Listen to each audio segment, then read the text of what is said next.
نام خدا.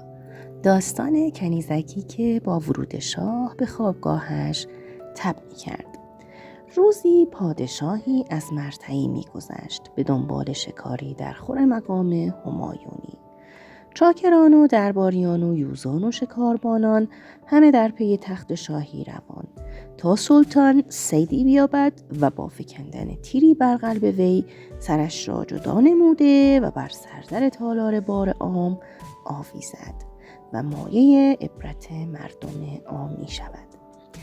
در مسیر عبور درباریان رودخانه‌ای بود که در آن زنان و دخترکان رخت شسته و کوزه ها از آب پر می کردند جهت رفع تشنگی خود و اهل خانه اربابانشان.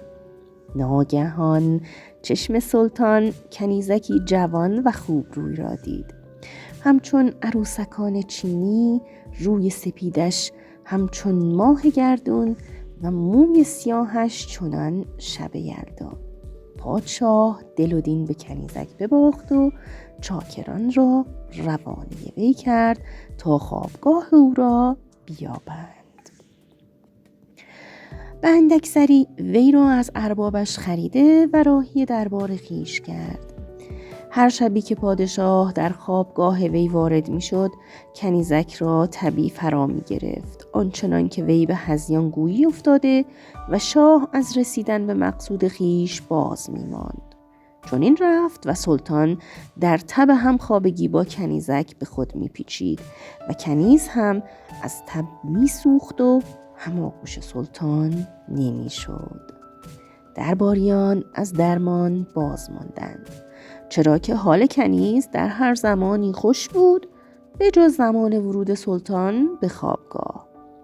رفته رفته کنیز لاغر و نزار می شد و رویش به زردی می زد.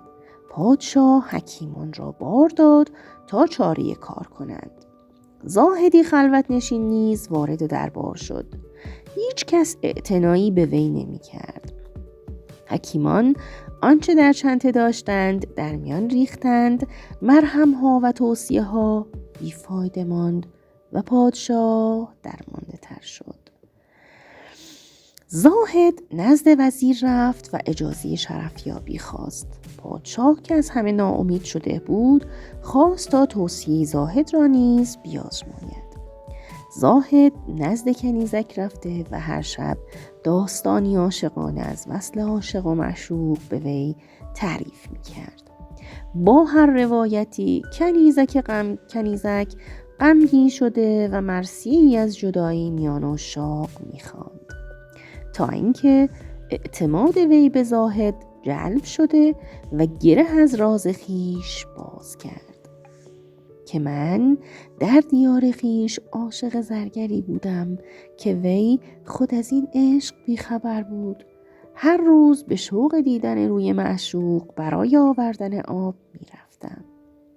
پادشاه که حال فقط درمان کنیز و خوشحالی وی را میخواست دستور یافتن زرگر را داد.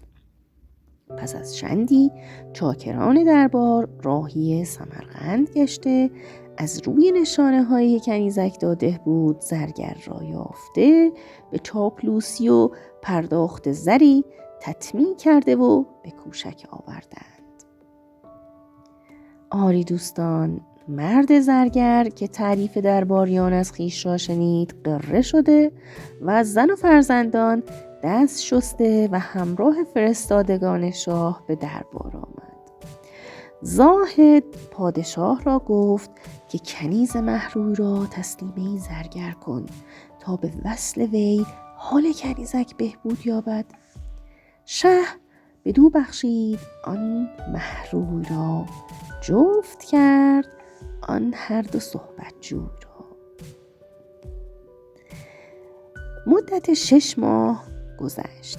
در این مدت به تدبیر طبیب و زاهد هر روز شربتی ساخته و مرد را از آن می نوشاندند. بدین ترتیب زرگر بخت برگشته هر روز رنجور و بیمارتر شده و دیگر زیبایی در جمال وی نماند و کنیز از وی سرد گشته و از عشق آتشینش به زرگر دیگر اثری نماند. زاهد دخترک را گفت وقتی عاشق رنگ و لعاب ناپایدار دنیایی شدی، با از دست رفتن آن عشقت نیز از بین خواهد رفت. سلطان عاشق واقعی است که با رنجوری تو در پی تدبیر و درمان افتاد.